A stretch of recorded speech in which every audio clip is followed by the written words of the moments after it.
මට මතකයි 2006 දී එනකොටත් රටේ ආර්ථිකය යම් දුර්වල මට්ටමක තිබුණා. ඒ කාලේදී අපේ රටේ දළදේශ නිෂ්පාදිත තිබුණේ ඇමරිකන් ඩොලර් වලින් බලනකොට බිලියන 24ක් පමණයි. ඒක පුද්ගල ආදායම 1242යි ඩොලර් වලින්. ණය බරතාවය ට්‍රිලියන 2.2යි. ණය බරතාවය අර මුලින් කිව්වේ ණය ප්‍රමාණය ණය බරතාවය 91ක් හැටියට තිබුණා. උද්දමනය ඩබල් ඩිජිට් තිබුණේ. මට මතකයි ඒවකට හිටපු නියෝජ්‍ය අධිපතිවරුන් මට කිව්වා ගවන උත්සාහ කරන්නත් එපා මේක අඩු කරන්න. මතක් කරලා දෙන්නත් ඕනේ. ඒ වගේ දේවල් සිදු කර ගන්න අමාරුයි. රජයේ තියෙන මේ ඇපිටයිට් එක මුදල් වලට ඒ කාලේ මේ කතා කරන්නේ 2006 නෙමෙයි සජිත්. ඒ නිසා මේක කරන්න අමාරුයි කියලා කිව්වා. අපි ඒ වුණාට ඒක කළා. අපිට කරගන්න පුළුවන් වුණා. අපි සියලු දෙනාම එකතු වෙලා රාජ්‍යයත් සමගත් සාකච්ඡාවෙන් මට මතකයි ඒ කාලේදී පී.බී. ජයසුන්දර මැතිතුමා තමයි අපේ මුදල් ලේකම්තුමා. බොහෝම උත්සාහයකින් අපි උද්දමනය අඩු කරගත්තා. ඊට පස්සේ තවමත් උද්දමනය තනි ඉලක්කමක අපිට තබා ගන්න පුළුවන් වෙලා තිබෙන්නේ ඒ දමපු අඩිතාලම. ඊටමත්ම ශක්තිමත් අඩිතාලමක් නිසා. මූල්‍ය ක්ෂේත්‍රයේ යම් ගැටලු තිබුණා. පොලි අනුපාතයක් තිබුණේ ඩබල් ඩිජිට් 10ට ඉහළින්. යටිතල පහසුකම් දුර්වල මට්ටමක තිබුණා. ඍජු විදේශීය ආයෝජන තිබුණේ ඇමරිකන් ඩොලර් මිලියන 200ක පමණ. මිලියන 200ක් ආවමත් අපි බොහොම සන්තෝෂයි. ඒ වගේම විදේශ සංචිත තිබුණේ ඇමරිකානු ඩොලර් බිලියන 2.4යි. රුපියලේ අගය අවුරුද්දකට 6% පමණ පිරිහෙනවා. 104ක් හැටියට තිබුණේ. ඉතින් මෙවැනි තත්ත්වයක් තමයි අපි ඒ කාලෙත් ලබා ගත්තේ. ඒ නිසා ඒ ගැන එච්චරක්ම අපි කලබල විය යුතු නැහැ. ඊට පස්සේ මම 12 වෙනි ආයතනයේ හැටියට මහා බැංකුවෙන් අයින් වෙලා යනකොට ඒ කාලේ අපේ දළදේශ නිෂ්පාදිතය බිලියන 24 සිට බිලියන 79 දක්වා වැඩි වෙලා තිබුණා. ඔබතුමාට මතකයි. ඒත් එක්කම ණය බරතාවය වැඩි වෙලා තිබුණා ට්‍රිලියන 7.4ක් හැටියට. ඒ වුණත් ඒක පුද්ගල ආදායම ඇමරිකානු ඩොලර් 3853ක් බවට පත් වෙලා තිබුණා. ණය බරතාවය විශේෂයෙන්ම 71ක් දක්වා අඩු වෙලා තිබුණා. රේටින් එකක් තිබුණා BB-. උද්දමනයේ 4ට වඩා අඩු ඉලක්කමක් තිබුණේ. පොලි අනුපාත තනි ඉලක්කමේ යටිතල පහසුකම් ඉහළ නැගලා තිබුණා. FDI තිබුණා ඇමරිකානු ඩොලර් මිලියන 1600ක් පමණ ඒ කාලේ එනවා. විදේශ සංචිත තිබුණා ඇමරිකානු ඩොලර් බිලියන 8.2ක්. ඊට අමතරව චීනයේ මහා බැංකුවෙන් අපිට ස්වප් එකක් තිබුණා. එතන බිලියන 2ක් තිබුණා. බිලියන 10.2ක පමණ මුදලක් අපි අත විදේශ සංචිත හැටියට තිබුණා. ඒ නිසා අපිට යම් දේවල් බොහෝම විශ්වාසයකින් කඩිනමින් කරන්නට පුළුවන් වෙන තත්වයක් වාතාවරණයක් අපිට ඇති කරගන්න පුළුවන් වෙලා තිබුණා. දැන් මම ආයිසරක් යනවා. එතකොට එනකොට තියෙන තත්ත්වය ටිකක් වෙනස්. අද එනකොට අපේ රටේ දළදේශ නිෂ්පාදිතය තවමත් තියෙන බිලියන 80. අවුරුදු 6ක් 7ක් ගත වුණාට පස්සෙත් තවමත් එම තත්ත්වෙමයි තියෙන්නේ. ඒක පුද්ගල ආදායම අඩු වෙලා තිනවා ඇමරිකානු ඩොලර් 3600කට පමණ. ණය බරතාවය එවකට ට්‍රිලියන 7 සිට දැනට ට්‍රිලියන 16 දක්වා වැඩි වෙලා තිබෙනවා. ඉන්ටර්නැෂනල් සොවරින් බොන්ඩ්ස්ම අපිට තිබෙනවා බිලියන 13ක් දැන් 2019 දී බිලියන 15ක් තිබුණා. දැන් ණය ගෙවලා බිලියන 13ක් තිබෙනවා. එය අපේ දළදේශ නිෂ්පාදිතයේ පර්සන්ටේජ් එකක් හැටියට 12ක් 16ක් වෙනවා. පොලි අනුපාතය දැන් GDP එකෙන් 6ක් පමණ ආටිකල් මෙතුමාට ගෙවන්න සිදු වෙනවා. ශ්‍රේණිගත කිරීමෙන් අපි දැන් CC වලට බහලා තියෙනවා. ඉන්ෆ්ලේෂන් එක්ස්පෙක්ටේෂන්ස් උද්දමනයේ වැඩිවීම ගැන අපි හිතනකොට ඒක වැඩි වෙලා තිබෙනවා. ෆොරින් ඩිරෙක්ට් ඉන්වෙස්ට්මන්ට් මිලියන 1000කට වඩා අඩු වෙලා තිබෙනවා. විදේශ සංචිත ඇමරිකානු ඩොලර් බිලියන 4ක් පමණ තියෙනවා. ඊට අමතරව තවත් බිලියන 1.5ක පමණ ස්වප් එකකුත් අපිට තියෙනවා චීන බැංකුවෙන්. රුපියලේ අගය පිරිහිලා තිබෙනවා. විශේෂයෙන්ම ලොක්ඩවුන් එක හරහා කොවිඩ් වසංගතය නිසා අද විරැක්කියාව වැඩි වෙලා තිබෙනවා. දිලුඳුකමත් වැඩි වෙලා තියෙනවා.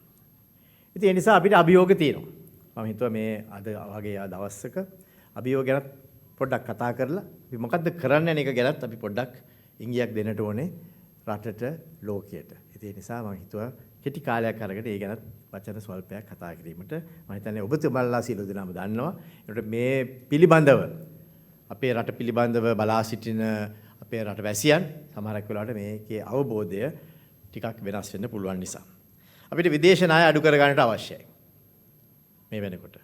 ඉතින් මම මෙතනට ආවට පස්සේ අපේ ප්‍රමුඛත්වයක් අපි දෙන්නට බලාපොරොත්තු වෙනවා විදේශ ණය ක්‍රමක්‍රමයෙන් අඩු කර ගැනීමට. ඒත් එක්කම ණය නොවන මුදල් රටට ගලා එන්නට අපි වාතාවරණය සකස් කරන්නටත් අවශ්‍යයි. එමගින් විදේශ සංචිත වැඩි කර ගන්නට අපි බලාපොරොත්තු වෙනවා. විදේශ ගිණුමය පාලනය කර ගන්නට අවශ්‍යයි. ඒකත් අපි කරන්නට බලාපොරොත්තු වෙනවා. එක්ස්ටර්නල් account එක අපේ රටේ අනිත් රටවල් එක්ක අපි කරන ගනුදෙනු අපිට හොඳින් පාලනය කර ගැනීමට කටයුතු කරන්න බලාපොරොත්තු වෙනවා. දළදේශීය නිෂ්පාදිතය වර්ධනය කරන්නට අවශ්‍යයි. යටිතල පහසුකම් වර්ධනයට කරන්න අවශ්‍යයි. රුපියලේ අගය පවත්වාගෙන යන්නට අවශ්‍යයි. ඒ සියලු දේවල්ම අපි කළ යුතුයි. ඉතින් මේක සමහරක් අය හිතන්න පුළුවන් මේක කරන්න පුළුවන් දෙයක්ද කියලා. මේ සියලුම දේවල් එකිනෙකට පරස්පර විරෝධී. ඉතින් ඒ නිසා ඒක විශාල අභියෝගයක් හැටියට මම හිතන්නේ බොහෝ දෙනෙක් දකිවි. ඒක හරි. ඒක මම හිතන්නේ අපි හැමෝම දන්නවා. එවැනි අභියෝගයක් තමයි අපි ඉදිරියේ තිබෙන්නේ. ඉතින් ඒ නිසා එවැනි අභියෝගයක් ඉදිරියේ අපි කොහොමද එය සාක්ෂාත් කරගන්නේ කියන එක අපිට දැන් තියෙන ගැටලුව. අපි මේ අභියෝග දන්නවා වගේම සමහරක් අය අපිට කියන්නේ මේ අභියෝග පමණයි. මේවා ප්‍රශ්න හැටියට අපිට ඉදිරිපත් කරනවා. පත්තරේ උදේට බලනකොට මේවා අලුත් දේවල් හැටියට මම හිතන්නේ මහ බැංකුවේ අය දැනගෙන හිටියත් සමහරක් අය මේවා ගැන කතා කරනවා. ඒක හොඳයි. ඒ ගැන කතා කරන්නට අවශ්‍යයි. ඒවට එතනදී සිදුවෙන්නේ ඒ ප්‍රශ්නය මතු කිරීම පමණයි. ප්‍රශ්න මතු කරන්නට පුළුවන්. ඉතින් අපි ප්‍රශ්න තේරුම් ගන්නට අවශ්‍යයි. ප්‍රශ්නය තේරුම් ගන්නට අවශ්‍යයි. ඒකත් එක්කම ඒකට විසඳුම හොයන්නට තියෙනවා. විසඳුම් සෙවීමේ වගකීමක් මහ බැංකුවට තිබෙනවා. අපේ මුලින්ම අපිට අනුශාසනාවක් කරපු අපේ ගරුතර ස්වාමින් වහන්සේ කිව්වා මහ බැංකුවේ කාර්යභාරය ගැන. මම හිතන්නේ උන්වහන්සේත් ඒ කාර්යභාරය හොඳින් අධ්‍යයනය කළා තියෙනවා. උන්වහන්සේ මහ බැංකුවට සෑම වසරක් පාසාම එනවා. අපි වැඩම කරනවා. අපි දන්නවා උන්වහන්සේ කොපමණ සමීපද කියලා මහ බැංකුවත් එක්ක. ඉතින් මට ඒ වුණාට අද පුදුමයි. උන්වහන්සේ මහ බැංකුවේ කාර්යභාරය ඉතාමත්ම හොඳින් අද විශ්ලේෂණය කිරීම. මූල්‍ය ස්ථායීතාවය, ආර්ථික ස්ථායීතාවය, ආර්ථික මූල්‍ය පද්ධතියේ ස්ථායීතාවය පිළිබඳව මම ඉතාමත්ම හොඳින් උන්වහන්සේ එය විග්‍රහ කරද්දී අතරම පුදුමයටපත් වුණා. මොකද ඒ පිළිබඳව උන්වහන්සේ හොඳ දැනුමක් අරන් තිබෙනවා.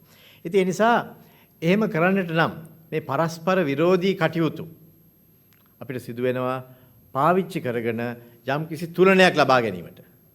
මම දකින්නේ මහ බැංකුවේ ඉදිරි මාසය 2 3 6 තුලදී මේ තුලනේ ඇති කරගන්න කොහොමද කියන එක තමයි අපිට තියෙන්නේ ඊළඟ විශේෂ අභියෝගය හැටියට. ඒ අභියෝගයත් ලේසි නෑ. එක පැත්තකින් යම්කිසි මෙවලමක් පාවිච්චි කරද්දී ඒ පැත්ත සුව වෙනට වගේ එනකොට තව පැත්තකින් එය ප්‍රශ්නයක් හැටියට අපිට මතු වෙන්නට පුළුවන්. ඉතින් මේ තුලනය පහසු නෑ. It's not easy to manage this balance because when you do particular initiative on one side, it can lead to another difficulty from another side. So that is why we got to make sure that we have the necessary hands-on in all these matters in order to ensure that we can deliver the right results as far as the country is concerned. That is the challenge for the central bank. And that's not easy. It means that we got to be conscious of all the outcomes that generally arise when you take certain policy measures. And policy measures must be taken. There's no shortcut. Sometimes there are tough policy measures to be taken. When you take certain policy measures, it always has repercussions from another side. And sometimes if you don't take those policy measures, you may meander along and there won't be any further changes that we could make that could put the situation right in the longer term. So the central bank has a responsibility to take certain policy measures, and when those policy measures are introduced as well as implemented, there may be certain challenges that would be also forthcoming. We will have to also take steps to deal with those challenges as well. So I know all of you have the necessary abilities, the technical knowledge, as well as the foresight, as well as the understanding of the subject, which can give us the information as well as the results that could take place when you take measures of that nature. But we have got to take those steps. If there are any steps that are needed to be taken, just like when we took certain measures during the period 2006 to 2014, we would be taking those steps. We would need to lead the economy in these measures. The central bank is the instrument that society has created to provide that leadership to the economy. That has to be provided by this institution. So that means we got to always be able to think one step ahead, 2 steps ahead, sometimes 3 steps ahead, so that we will know what needs to be done at what time, and that will be the responsibility of those who are at the central bank when we are discharging our duties. So, my dear friends, what would we do? What are we expected to do? And what are we hoping to do? Let me briefly touch upon that part as well. I think we would, from now onwards, take the lead in providing guidance to markets as well as to the economy of the country. We've got to take that step clearly, sometimes boldly, in order to ensure that the markets would also be able to read the signs that the central bank is producing, so that they would need to use that as the guidance, particularly in turbulent times like what we are having today. This is not the time to abrogate our own leadership role. So we would have to take that leadership role, and I would be keen to listen to you, to hear from you what thoughts you have, what ideas we have. We are not here to only look at the problem and state what the problem is. We need to find answers. If we are to just state the problems, then I don't think we need such an institution with so many qualified people. Because lots of people, even if you leave it to the media, they can perhaps state what the problems are. And when you talk to people, they will tell what the problems are. They can feel it. But we are here to find the solutions. We got to find the solutions. We got to toss it around ourselves as to which solution would be best at a given time. And then we would need to implement that in a systematic manner so that we can take this country forward and the economy forward. And I would be looking to you to provide that guidance to the Monetary Board as well as to the Governor, so that we can together take those decisions and take it at the right time as well. I want to emphasize that to all of you. We would need to implement the necessary measures, not tomorrow, not day after tomorrow, but today if it needs to be done today. And that's very important for us to realize. Because in a time which is turbulent, where the challenges are very significant, we need to take decisions at the right time and be able to implement. So that would be another area that I would be seeking your cooperation, because we need to take those steps as we go along. We need to bring some discipline to the economy as well, so that people will know what needs to be done and why the central bank is doing whatever it is doing. I remember there was a suggestion when I first came as the 12th governor to provide a roadmap so that clear guidance is given to the rest of the economy and the stakeholders, and we practice that diligently.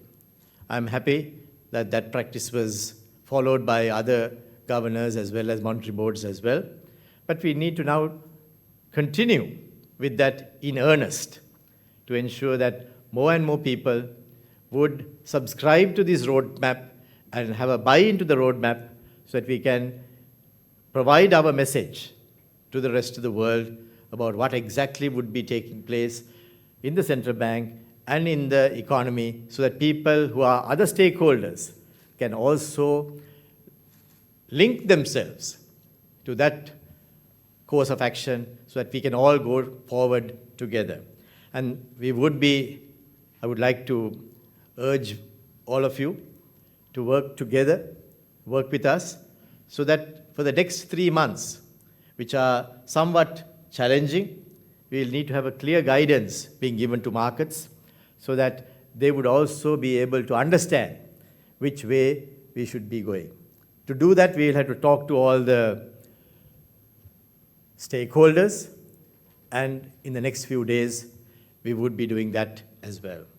And when we take these decisions, we must take all aspects of the economy into consideration. The real economy, the monetary sector, the fiscal sector, the banking sector, as well as the external sector. These are all interconnected.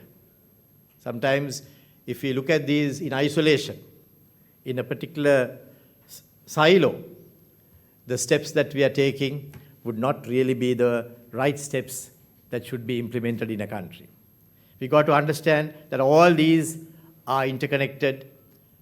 I'm sure all of you know, but we must also communicate that message to the country that each of these aspects of the economy have been considered by us when we go forward. I also want to touch on another aspect where people think that it is only someone from outside who can come and give guidance. Sometimes we are also told, why don't you listen to the IMF?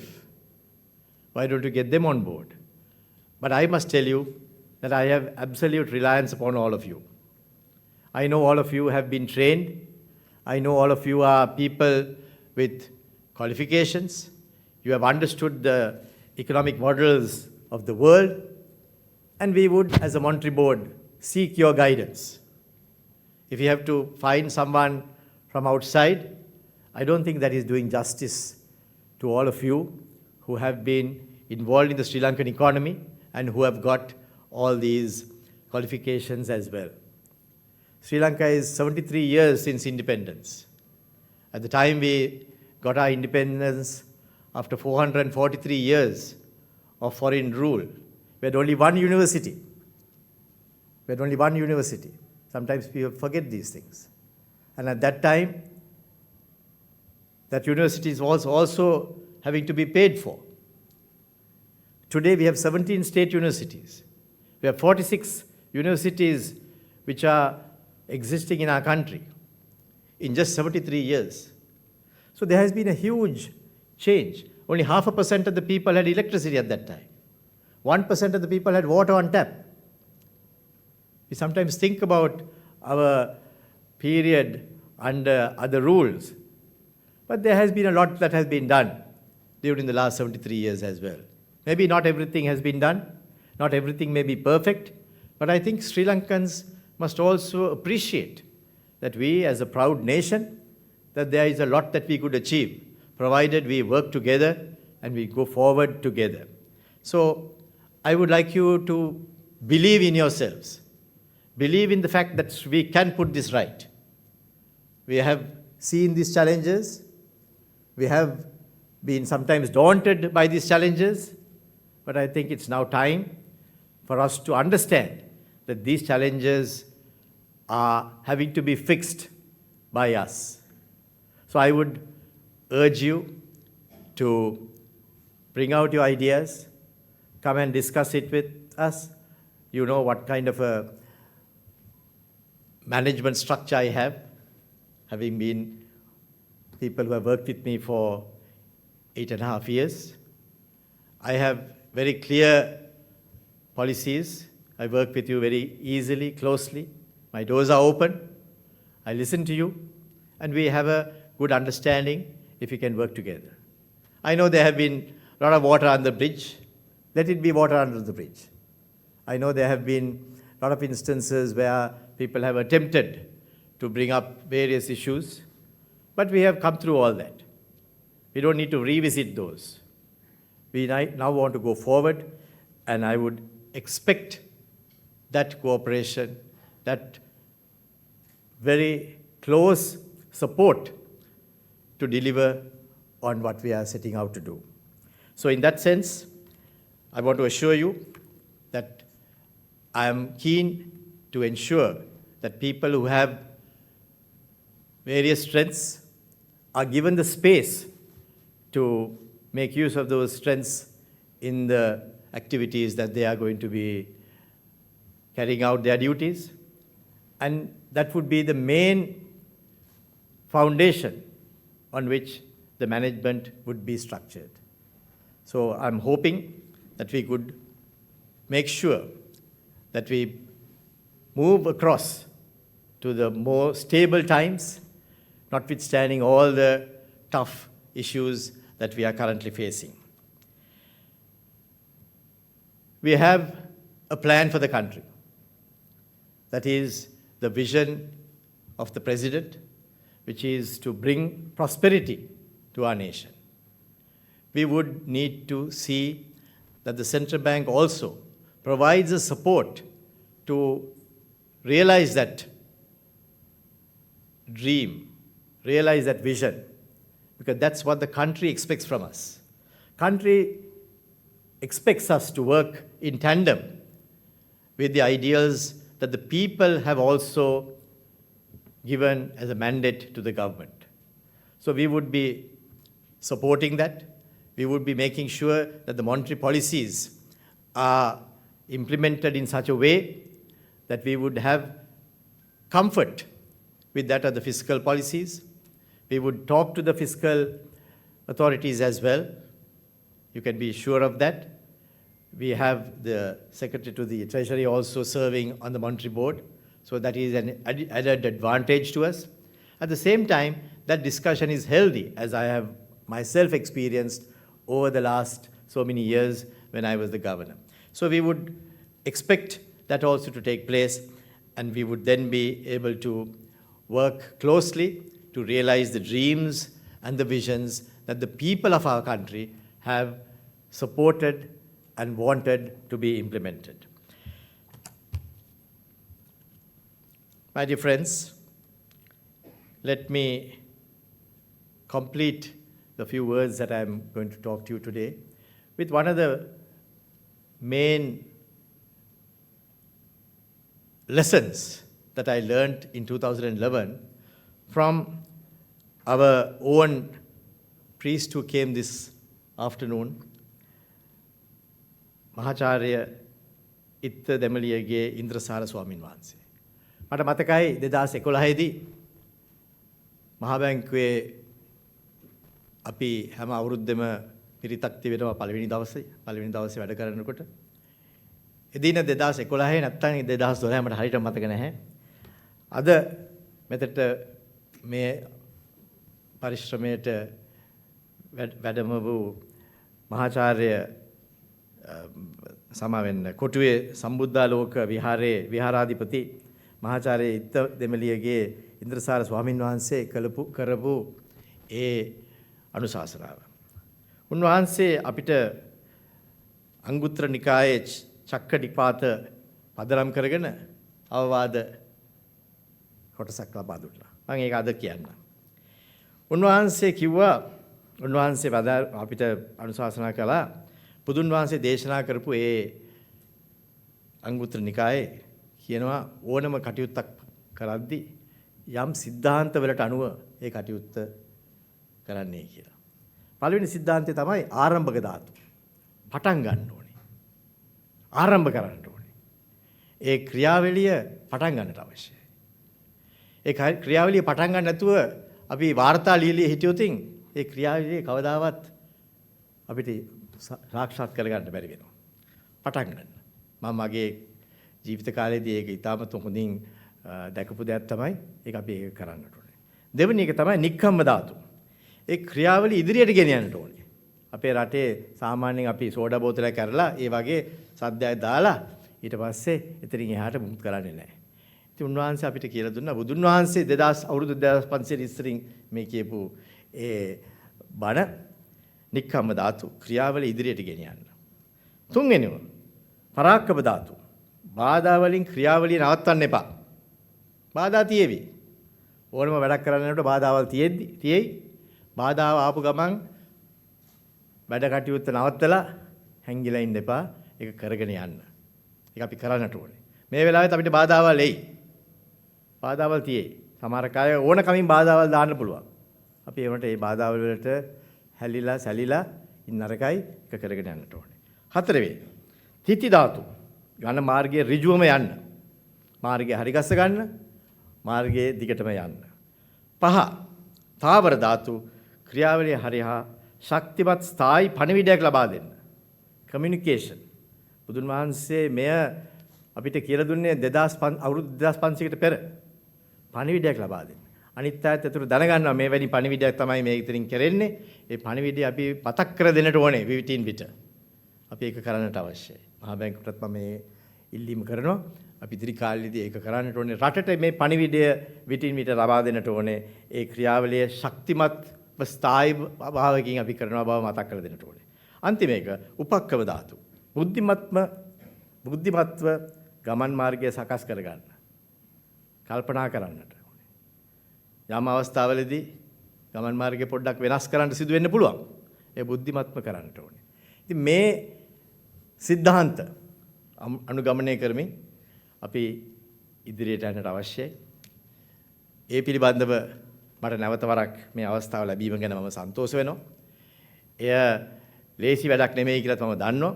ඒකට මට හිතෙන්නේ අපි එකතු වෙලා ඒ වැඩේට අත ගහලා අපි ඉදිරියට යන්නට පටන් ගත්තොත් අපි හැමෝටම මේක කරන්න පුළුවන් වෙනවා.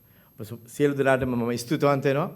අද දින අපිත් එක්ක සම්බන්ධ වෙලා මාවත් ධෛර්යමත් කිරීම පිළිබඳව අපි එකට මේ ඊ타මත්ම අමාරු කියන අවස්ථාවක මේ කටයුතු වලට අපි ඉදිරියට ගිහිල්ලා අපේ රට වෙනුවෙන් මේ වැඩ කටයුතු කරන්නට ඔබතුමාලාටත් ලැබෙන ඒ අවස්ථාව ආශිර්වාදයක් හැටියට සලකලා අපි එකතු වෙලා ඒ වැඩ කටයුතු වලට අපි අපේ දායකත්වය ලබා දීලා අපි නැවත වරක් රට ස්ථායි භාවයට පත් කරගන්නටත් අපි කටයුතු කරනවා නම් අපි සියලු දෙනාටම ඒකෙන් ආශිර්වාද